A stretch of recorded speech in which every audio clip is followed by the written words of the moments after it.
Well, with me also is Ian Smart, who's the current president of the Law Society of Scotland.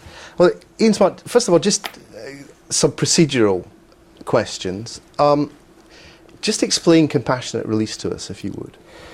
Compassionate release exists in the 1993 Act, as you've said, for the discretion of the Secretary of State, now Scottish Ministers, the Justice Minister in this case, to take a decision that it's inappropriate that someone remains in prison because of their personal circumstances.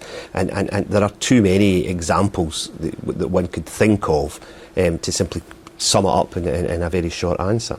Right, but this is a discretion, is it? It's a decision it's a discretionary decision for the justice, delegated to the Justice Minister, and it's his decision alone, and he exercises a quasi-judicial role. He should weigh all of the opinion that he gets, the statutory opinion. He's entitled to weigh other opinion as well, but in the end it is his decision. But what I'm curious about is what opinions he would be expected to weigh. I mean, for example, it's very clear that the medical opinion that he's been given on Megrahi is that he is dying of cancer and that he will probably die within 3 months.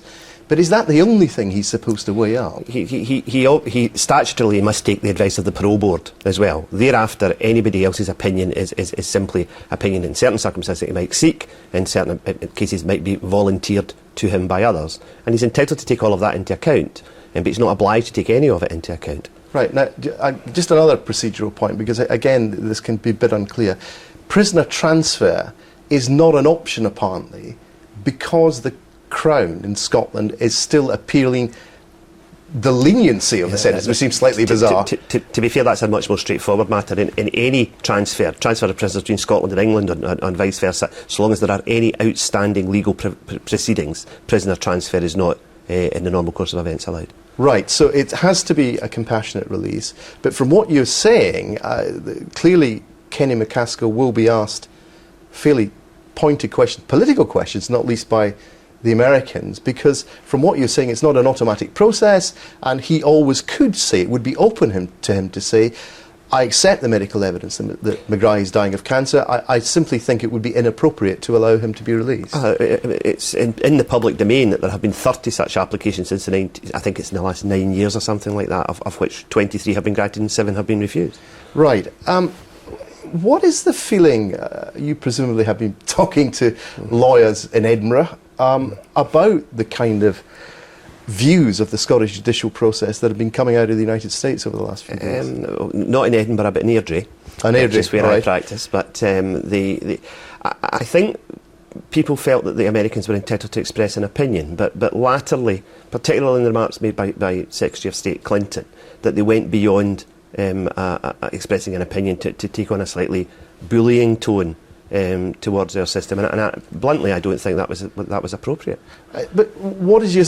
Again, this is something I'm slightly unclear on. Is it that the Americans are, in your view, simply expressing an opinion that Megrahi should not be released, or are they trying to give a quasi-legalistic force to that? In other words, are they suggesting that, look, the terms of the original agreement that involved the Americans, which allowed the Camp Zeiss trial to happen in the first place, explicitly precluded something that the Scottish Government might now be minded to do? But I think if matters were as black and white as that, bluntly they would be referring us to the specific provision in which that was stated. As I understand it, the decision was that Mr Megrahi and his co-accused, who of course was acquitted at the time, would come back, would be tried under the Scottish system, and would then be dealt with under the Scottish system. And there was no specific provision that said that the sentence would necessarily be served out in full? To the best of my knowledge, the simple agreement was that he would come back and be tried in accordance with Scots law. But what's important here as well is something else, which we were talking about earlier, is what is the legal force of... If you are released on compassionate grounds, does that mean that legally the sentence is now deemed to be served? As it was indicated, he would be released on licence. In theory, he could be recalled to prison on that basis. In practice, if what we know of the medical side is correct, then we know what the outcome is going to be. All right, Ian Smart, thank you very much indeed.